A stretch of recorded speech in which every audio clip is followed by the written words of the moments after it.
Hello, Black Eagles. Welcome back to the Black Eagles podcast. I'm sure you know by now, but Beşiktaş have come off with, I would say, another coup in the transfer market as they signed Dušan Vlahović on a free transfer. As you can see to the right of my box here, there's the signing ceremony in the stadium, and we are again joined by our, I can almost say, in-house Italian football expert Nima, because this is, I don't know how many a time you've appeared on the Black Eagles podcast, but you are our go-to guest whenever it comes to anything Italian football related. So I'd just like to extend my gratitude once again to you for making the time to come onto our show to give us your insights. Well, it's always a pleasure to be with you, and it's really fun to do this now because I think when we did the Vincenzo Italiano episode, I was talking about Vlahović going to Beşiktaş and how I think that would have been an excellent signing because Vlahović had his best season in his career under Vincenzo Italiano. I think this is an excellent signing. I really do, but I'm sure we'll get into that more and more. Yeah, and of course he's a free agent. His contract demands at Juve led to the point that there wasn't an extension.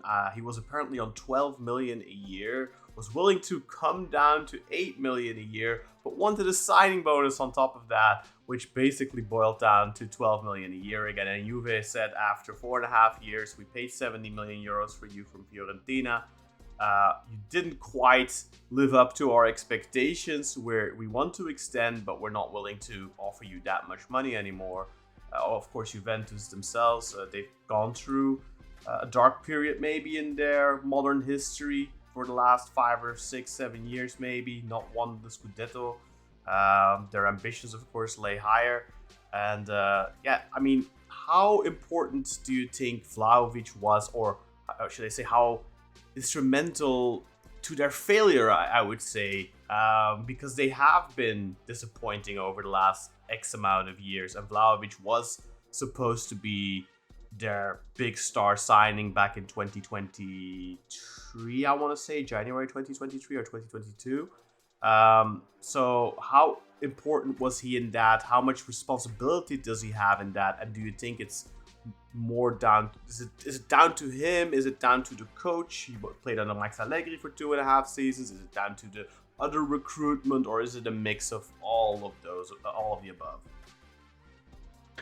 Well, Juventus have been since Sarri won the Scudetto, I think, when is it now? In 2020 was it they last won it? Because I'm trying to go back. Last season this season Inter won it 26, then Napoli 25, then Inter 24, then Napoli 23, Milan 22, Inter 21, and Juve 20.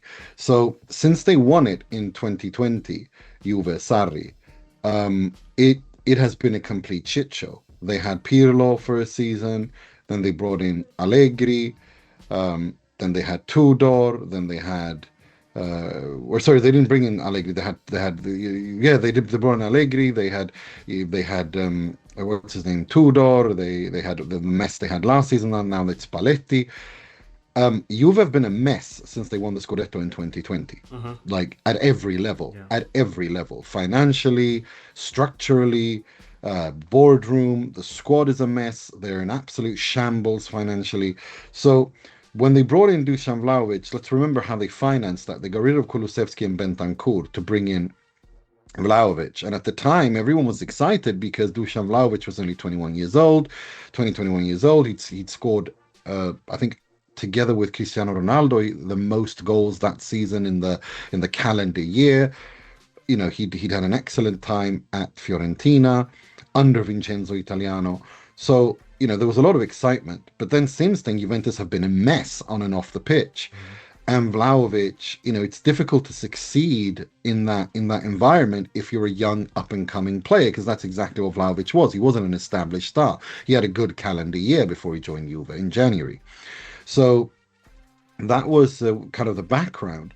So, but of course, it's not, it takes two to tango. Yeah. Vlahović himself was unable to to take those steps needed, and he himself didn't look too happy either at times, and was unable to, missed a lot of sitters, was unable to kind of get going, to turn around his Juve career. But I think that overall, I think a little bit, my colleague on the Italian football podcast, my co-host Carlo Garganese, says Juventus is Italy's Manchester United, in the sense that the problems at Juventus are not down to one person or one player. It's a structural issue since those 9 years they won the Scudetto, of which they were in 2 Champions League finals.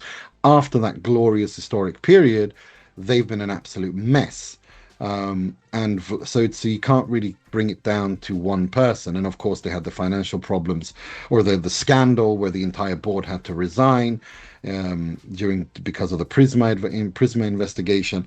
So Juventus have been a club in complete disarray. Now they're actually starting to stabilize. Carnevali is an excellent CEO or president. Ricky Massara is a brilliant sporting director. And what's his name? And Spalletti has been able to do an excellent job, and so yeah, Spalletti's been able to kind of turn things around, even though they weren't able to get to the Champions League.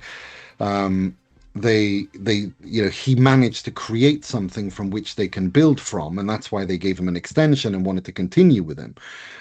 So he's done okay, but the squad and everything around the club has been in disarray. However, this summer things are looking really good. It's not been like when Giuntoli came and spent a lot of money, but spent it on a lot of dross, and wasn't able to marry that with the coach. And so he was unceremoniously sacked as well. But now they've actually got things in place. I think Carnevali in particular is a man in Beppe Marotta's mold. They're very close personal friends. He considers him to be his mentor. He's a football man. He's a diplomat. He's good at building relationships and stuff, and things like that. So, Juventus are on the right track. And I think with Spalletti, it was clear that he doesn't want a player like Vlahović, because he also didn't want a striker like Icardi. And what I mean by that is they're very penalty box players. I think Vlahović and Icardi both suffer from the fact that they're penalty box strikers, in the sense that they've not been able to, either one of them throughout their career is not, they're good goal scorers. Icardi obviously much better, but they're not able to play with their back against the goal, the link-up play, stuff like that. They've not been able to express that on the pitch. And Allegri tried for many years, and Spalletti tried for many years with Icardi, Allegri with Vlahović, to kind of get him to do that, but it just didn't work out. So, that's the context in which Vlahović failed at Juve. Of course, some of it is his own fault as well. But so I think it's a little, it's all of the above kind of a thing. But now Juventus have kind of turned a corner, and I think it was imperative for them to get rid of Vlahović, because Kolo Muani is much more suited and suitable to how Spalletti wants to play, rather than Vlahović is. Yeah, and I don't want to turn it into a Juventus podcast, but I did just want to say we did see Juventus last season against Galatasaray, and of course, I am of a certain age. I think we're roughly the same age, Nima. And I kind of grew up with the big Juventus, the Juventus that was for a long time basically the Bayern München of the Serie A. So you when you see Juventus in the Champions League, you have a certain level of expectation. But then when I saw them play Galatasaray last season, I really thought to myself, wow, this is a really deep low for a club like that, because I couldn't point to many players where I would say, oh, that's a world-class quality player. And I genuinely didn't have the impression that they had anything nearing world-class, at least not in those matches. And that just shows you the decline of Juventus, what they used to be and what they are right now. And hopefully for them, hopefully not for you, but for them, they can crawl out of that ditch. But what you did mention here that Allegri struggled, Spalletti struggled to get him to sort of fit into that puzzle. But what did Vincenzo Italiano do? How did he unlock the talent of Dušan Vlahović? Because, as you said, he had his best season in his career under Italiano, and in fact it was only 6 months, because Italiano came at the beginning of the season. Dušan Vlahović stayed for half a season, then went to Juventus in January, but in 24 matches to Fiorentina under Italiano, he scored 20 goals and gave 4 assists. So he had 24 goal contributions in 24 appearances. So what did Italiano do that these other coaches, like a Max Allegri, was well respected in Italy? Of course, he's known for a very, very different brand of football. But what did Italiano do differently then that these coaches couldn't quite figure out? Look, Italiano plays, especially at Fiorentina, he was still a bit naive in how he defended, but he's improved miles since then. For me, I think his greatest season in his career, and he's had good seasons, is the one at Bologna when they won the Coppa Italia. I mean, for a couple of months there, they were the best team in the Serie A. The football they played in both phases was outstanding. But to go back to his time at Fiorentina, look, what he managed to do was to create. Fiorentina were very good at breaking down lines, passing through, and creating chances in the penalty box, where Dušan Vlahović was able to convert. And also, they also attacked the space, meaning they were able to. Because what Vlahović is really good at is to attack the space. If he's got space behind a defender to attack, he's very lethal. Fiorentina were able to exploit that. Italiano was able to exploit that trait by playing those balls early on when they broke the opposition's press and won the ball high up. So that best out of Vlahović, and also he managed to get Vlahović to enjoy his life and football off the pitch as well. Italiano's very, very good at building a dressing room and building a unit. So I think that's what was so good for him there. But just to get back to it's not just Juventus that are in a bad position. It's Italian football overall, and Serie A, and not just the national team, but also the league that is in absolute dire straits. I mean, I'm of the opinion that Italian football should worry more about Turkey surpassing them, not just in this summer has been a fantastic summer for Turkish football in terms of big name signings and such, but also structurally. Turkish football is in a much better place than Italian football is, because if you look at the stadium situation, for example, if you look at the marketing, I mean, I was just there in Istanbul for 3 weeks. I was at Beşiktaş Midtjylland at your stadium. I was at Fenerbahce Sturm Graz. Just everything around Turkish football, how you access the stadium, the how they sell you tickets, the monetization in and around the stadium, the merchandising is night and day compared to Italian football. Turkish football is levels better from that point of view, and not to mention the new stadiums, which are fantastic, and everything around that.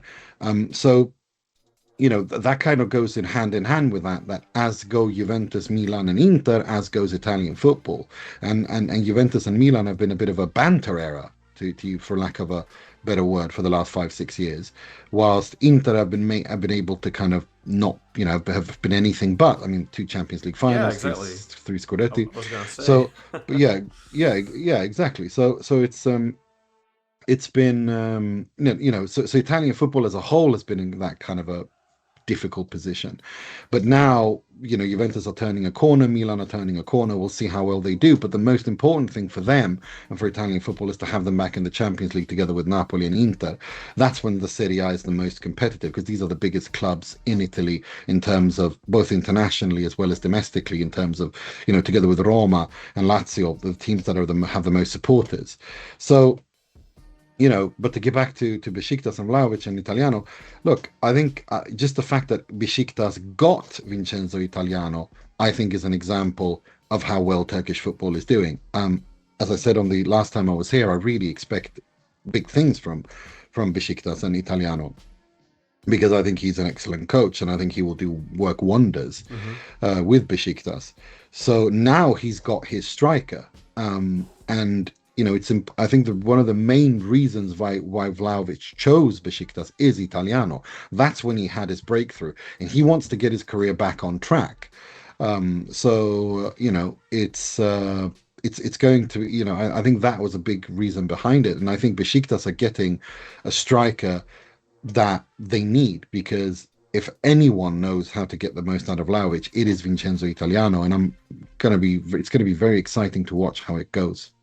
Yeah, and I mean, he was basically his number one target since the beginning of the summer. We talked about it all the way back in the beginning of the summer when we spoke about Italiano, like you mentioned, and even at that point, it was clear Dušan Vlahović was the number one name on his list at the time, and it seemed like a difficult transfer for sure because, I mean, he's in the prime of his career, 26 years old.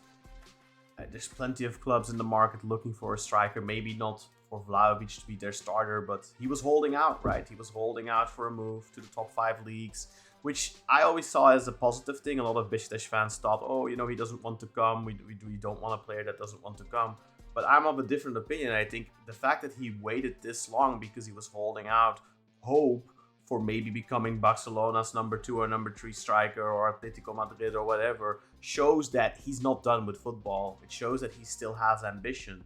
And I think I agree with you. I think he's coming to Beşiktaş. Of course, he's getting a great paycheck, and he's probably, you know, €7.5 million net plus whatever on the back end he gets as a signing bonus, which I think will be close to 10 million. So he'll still basically roughly be making the same money he was making at Juventus. So he didn't really lose any money. But on top of that, I think he could have gone, for example, maybe Saudi or whatever, who are going for younger players these days. They're going more after different profiles now. He could have potentially gone there or to Qatar or whatever. So I don't think I definitely think money was a big motivator, but I also think that, like you said, he's looking to relaunch his career, and as you said, Italiano is probably the perfect man to help him do that. But one thing I was wondering about when you were saying, okay, you know, back towards goal, hold up play, he needs to be utilized attacking the box in behind the defender, stuff like that. That's all things that in the Europa League, I'm sure he'll get those opportunities. But in the Turkish league, if you look, for example, this weekend, Beşiktaş Eyüpspor, the ball was in play for 48 minutes and the opponent basically barricaded themselves in their own half. And that's something that they're going to come across a lot in the Turkish league.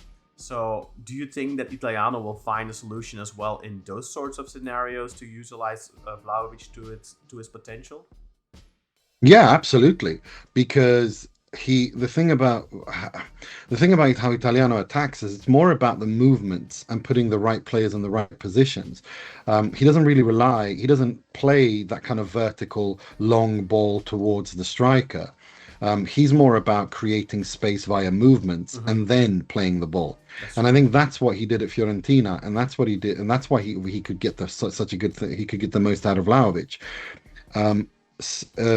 Allegri and Spalletti don't do that. Spalletti is a much more possession-based player, but he relies on a number 9, whether that's a false number 9 like Totti at Roma, where he kind of used him in a different way than he did to Icardi at Inter, or even Hvica. He had, you know, the three Osimhen. He had Osimhen, Hvica, and Politano. He had at Napoli when they won the Scudetto. You know, it's a different kind of football. Italiano is much more about creating space and creating solutions in the final third via movement and passing. And whilst and I think that is what's key for Vlahović, in the sense that means that Vlahović will find himself in goal scoring positions, because it's difficult to defend against. Even if you park the bus or boat or plane or whatever Mourinho refers to it, you still have to, you know, the man marking is difficult if your opposition is moving about and shifting position and changing positions all the time. So I think that's what Italiano will look to do. I don't know. I mean, based on how he's used him before and also how Vlahović has played, maybe they have decided on a way to get him to play with his back against the goal.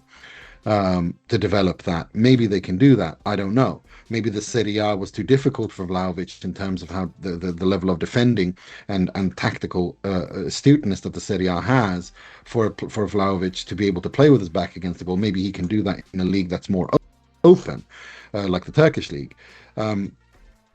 So I don't want to sit and speculate on that, but all I will say is that based on what I've seen from him, and based on what I've seen from Italiano and how he plays, and also having watched Besiktas this season, for me, it seems more about creating space for your attacking players via movements, via positional shifts, and attacking and finding space, even when they're defending in low blocks, and then putting the right player in that position to finish the move off. And I think that's how he will use Vlahović more than the traditional, Lukaku kind of striker, if that makes sense. Yeah, for sure. So one of the things that Vlahović had at Juventus was he was a very, how should I say it, he divided fans, right? Like there's a lot of reaction online as well. A lot of people are a lot of Juventus fans are happy he's gone. Other Juventus fans thought he should have stayed at a lower wage, and then other Juventus fans are of the opinion that, look, he was never really surrounded by the right players, the right coaches, all that kind of stuff. But that, the support of the fans is something obviously that in Turkey is a big point. And as we have the footage here in the stadium, and of course at the airport as well, he was greeted by a couple of thousand fans at the airport, 20,000 fans here in the stadium for his signing ceremony. Obviously, Vincenzo Italiano is the number one factor to unlocking his potential and making his stay at Beşiktaş a success. But how important do you think the fans can be in that process as well? You yourself, as you mentioned, you were at the Beşiktaş Midtjylland game. How influential do you think the fans in the stadium can be for unlocking that Dušan Vlahović potential? I think Vlahović is lucky in the sense that he's joining a Beşiktaş that is, when I was there, the atmosphere around the club, everything was so positive. It was so exciting. Everyone was excited about Italiano. Everyone was speaking about him as a fantastic coach. I spoke to a couple of journalists and that said that in their opinion, they think Italiano is tactically the best coach in Turkey right now. There's a lot of enthusiasm around the club, and obviously I was there also when the Mohamed Salah rumors were as well. So there was a buzz around Beşiktaş that was very positive. Quite the opposite you could say about Galatasaray, where they're just angry right now that they haven't bought anyone. Now that Fenerbahce and Beşiktaş have bought players, they're pissed off that why haven't we invested, and so they're a bit anxious. Whilst with Fenerbahce and Beşiktaş, the atmosphere around both clubs was very, very positive, very, very excited, very moving forward. And I think that will help Vlahović as well. I think the signing of Vlahović now, as the season is starting, and 20,000 fans at the stadium and so on, that will have fired him up. Turkish football is, it's crazy, and it's very, very, the atmosphere around these clubs are just insane. I really urge everyone to go, if they have a chance to go and watch one of the Istanbul clubs, to go there, because first of all, just watching a game, that stadium right by the sea is one of the most beautiful locations I've ever seen of a stadium in my life. And then that's just the general beauty of it. But then also when you're in the stadium, and Turkish fans don't believe in sitting down at a football stadium. Everybody stands up and everybody sings for 90 minutes. It's actually quite exhausting. I've never seen that anywhere else. So I think that kind of passion, that kind of support will definitely fire him up, and charge him up, because he's already full of that kind of revenge feeling of wanting to prove himself after a disastrous spell at Juve. So now he's coming to a club that's very excited, that is looking forward to the future, that's looking forward to do something that nobody expects them to do, with a coach that is largely, arguably, being discussed in Turkey as being the best coach in the league already. He's impressed people. So yeah, it's going to be, so I think definitely, that's a really long-winded way of saying yes. I think the positivity around Beşiktaş will definitely help him, and the excitement from the fans will definitely fire him up. I think he's going to be a huge success at Beşiktaş, and I think the same way that I think Mason Greenwood is going to be an absolute huge hit at Fenerbahce. So I think it's. I think we're talking about potential one of the I think he's going to be one of the biggest stars in the Turkish league, Vlahović. Do you think that played any factor in his decision as well? Perhaps the opportunity to once again compete with Victor Osimhen, now also Romelu Lukaku coming to Fenerbahce. You have Mohamed Salah at Trabzon, you have Mason Greenwood at Fenerbahce as well. Do you think that is maybe something that also in the back of his head, look, I'm 26 years old, I can go to Turkey, play under Italiano for 2 seasons maybe, I'll still only be 28, and if I do well and I outperform these big names, that'll give me a boost as well to maybe get that next move in his career. Absolutely. I mean, players look, the Turkish league is not the Saudi league. I mean, even though Saudi wants to buy younger players, or the MLS, they don't get the peak players. Mason Greenwood, if we take the off-pitch stuff away, he's one of the biggest talents in all of Europe. Victor Osimhen is one of the best strikers in the world.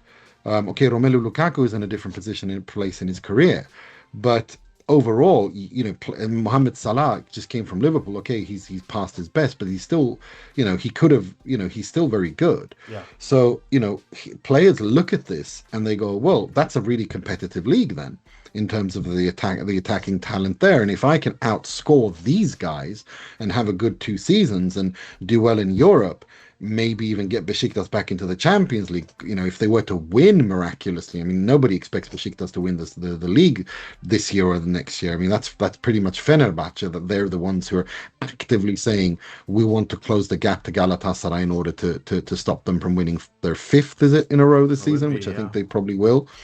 Yeah, so, nobody expects Beşiktaş to do that. But if they were to pull off something magical like that, that would be huge. So I do think that, he definitely sees this and sees a chance to do something big before he gets one more last big move in his career. And also for the national team to reclaim that top spot, because he has been in and out of the team because of his situation at Juventus, and also find his confidence. Maybe I have one more question after this, but this is the last one related to Dušan Vlahović. Cheeky little prediction for you. Who do you think will be the top scorer in the Turkish league this season, and how many do you think Vlahović will end on? I think Victor Osimhen is a shoo-in to become the top goal scorer. I think he's. I mean, for me, he's one of the best strikers in the world. I think he's absolutely. Well, exactly. I mean, but we'll see. I think he does. Wasn't the top scorer last season? Keep that in mind. Paulo Nuacci was the top scorer. Yeah, he was, but I know that. But I still think that Osimhen, if he stays, is just going to be even more of the central figure at Galatasaray now that Icardi's gone and everything going on there. And if they bring in Rafael Leao, which I know they want to do, that will help Osimhen score as well a lot. I think it's going to be. I think Osimhen, if he stays, will be the top goal scorer. But I think Vlahović will score north of 20 goals in the league. All right, final question then. Last time around, when we talked about Italiano, we talked about Vlahović. This time, we're talking about Vlahović, and I'm going to ask you about another player that Beşiktaş have just been linked to the other day, and somebody that for me personally would have been the logical transfer at the beginning of the season, given Beşiktaş's need on the wings. But Nico Gonzalez, of course, under contract with Juventus, shone bright at Fiorentina under Vincenzo Italiano, has been utilized mostly as a left winger since, but under Italiano at Fiorentina, he was mainly used as a right winger. How do you see that maybe coming to fruition? Juventus want to offload him. He's on a relatively high wage there, I think 4.7 million net. Do you think he would be a good fit for Beşiktaş at 28 years old, given the history with Vincenzo Italiano, and how do you see the chances of that potentially happening? I hope it happens for Beşiktaş, because I think it would be an excellent signing. Nico Gonzalez is fantastic in the air. A lot of people haven't realized that how good he is aerially. He scores a lot of goals via headers. One thing that you get when you have Nico Gonzalez and Dušan Vlahović is you have a fantastic free kick taker in Dušan Vlahović. His left foot, he can score beautiful free kicks with his left foot. And you have you have also aerially in Nico Gonzalez and Vlahović, someone on set pieces who can score a lot of goals. In Vlahović, you also have a poacher. I hope it happens for Besiktas. I think I would even go so far as to say that if Besiktas sign Nico Gonzalez and they're able to, I think they can already this season start to mount a title challenge. I'm not saying they're going to win it. I still think Galatasaray and Fener are a little bit further ahead in their project, but I think they can actually mount a challenge this season if they get Nico Gonzalez. I really think so. I think it would be brilliant if you got him. Yeah. Absolutely. I think he would work perfectly. And then Italiano has the pieces he needs in the final third to really do something. Also because I rate Nico Gonzalez. I really wish him. I want him to relaunch his career, and I think Turkey would be perfect for that. And I think Besiktas under Italiano would be perfect for that. I agree. He's been on the top of my list since the beginning of the window, and I'm happy to finally see some rumors at least. Now I just hope it comes to fruition because Beşiktaş really need a quality addition on that right wing. And I agree with you. I think that's, for me, I said it on the podcast, that's the final piece of the puzzle. If they can add a quality right winger, I genuinely think they can win it this season because Galatasaray, interesting situation there. Fenerbahce, good team on paper, but very old. Almost all of their players are 30 plus, except for Greenwood, Aktürkoğlu, and Guendouzi. Everyone else is essentially 30 plus, so it's a team that I don't know if they'll last in the marathon, especially given their PTSD of the last 12 years. They tend to buckle under pressure. So I think Beşiktaş have a real chance if they can put that final piece of the puzzle in. Nima, thank you very much for joining us again and giving us your insights. I really appreciate it. I hope you had a great time at the Beşiktaş Midtjylland game and the Fenerbahce. Who was it against, the Fenerbahce game? Was it against Sturm Graz? I know you had a great time, but I'm glad you took it. When you said you were gonna follow Vincenzo Italiano at Beşiktaş, you meant it quite literally because you even went above and beyond and went to watch a game. So I hope you had a great time at the stadium and that you go back again in the future. Oh, I would love to. I think Istanbul is my favorite city I've ever visited. I fell absolutely in love with that city, and Beşiktaş Stadium right by the water is truly remarkable. And you have Fenerbahce Stadium there in Galata. I mean, it's an unbelievable city. And I really enjoyed myself at Beşiktaş Stadium and both of those stadiums. I thought it was an unbelievable experience. And I can tell you that outside of I've been to many stadiums in Europe, but the San Siro, before going to Turkey, San Siro was the only stadium where I actively had to hold my ears because of the noise was so loud. Well, that's now been extended to both Beşiktaş and Fenerbahce Stadium. The noise is it's so loud.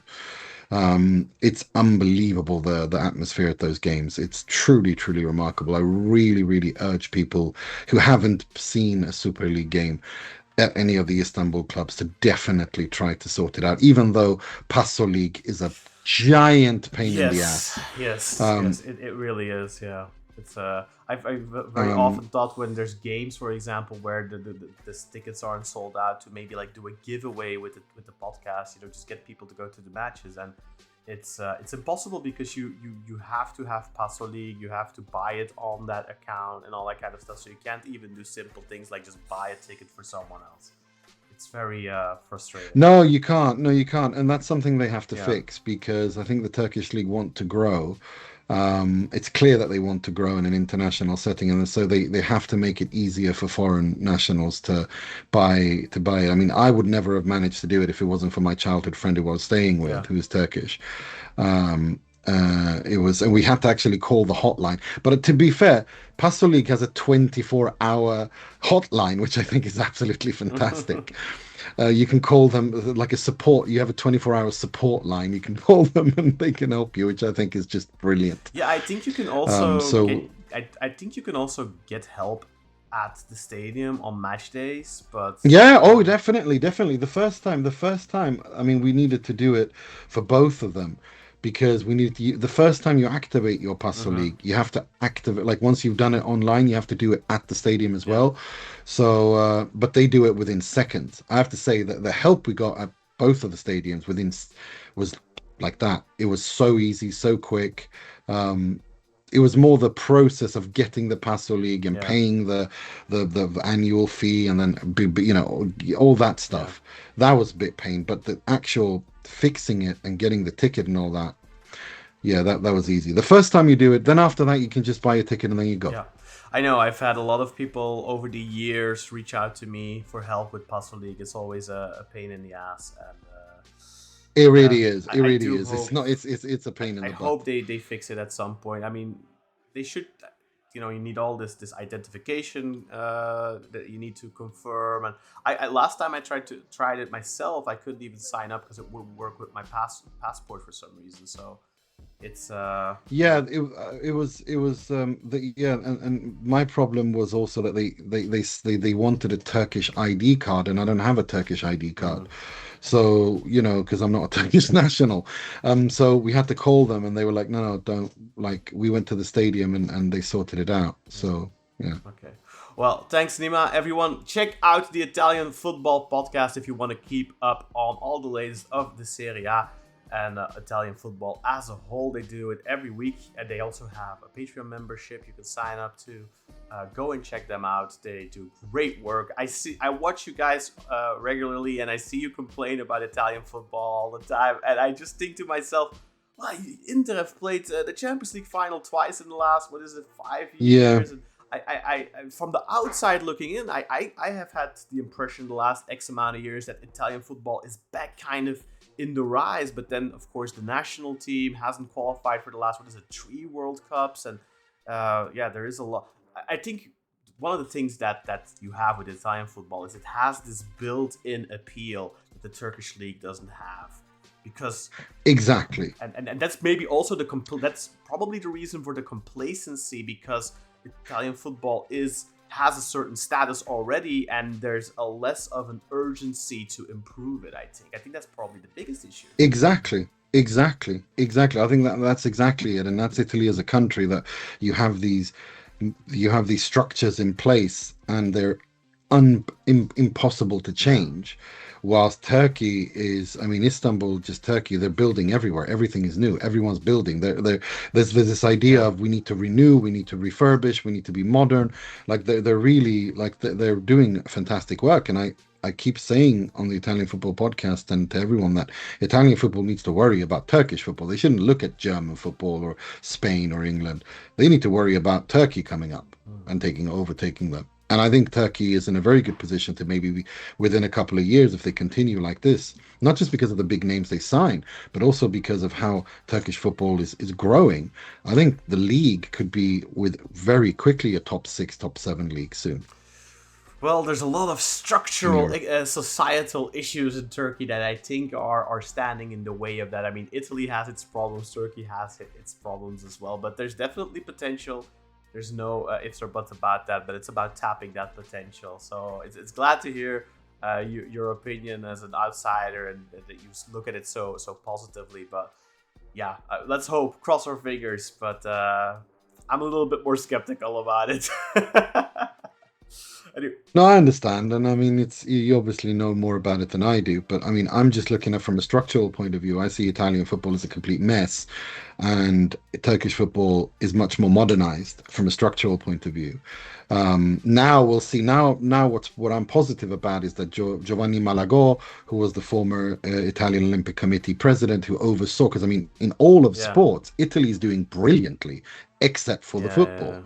And he's done a brilliant job overseeing that rebuild of Italian sports across athletics, swimming, volleyball, basketball, and so on, all these other sports. Yeah. Now I'm hoping he can be able to do that in football as well. Sounds very similar to Turkey, man, because I think the issues with both is all those other sports get a lot less media scrutiny, a lot less attention. It's less fun for anyone who's trying to profile themselves towards the outside world to get involved, and it's a lot more professional. And then football, it's like the prancing pony, and everyone wants to get they're involved in it and wants to be important. And yeah, I think the popularity of football ruins it for just because people want to put their hand in the cookie jar, I guess.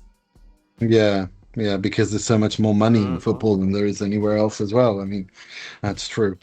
But yeah, listen, good luck to Besiktas this season. Good luck. I'm gonna be keeping an eye, like I said, because Italiano is very someone I really really like and rate. I'm gonna be following it because I think Turkish football is going to be very interesting.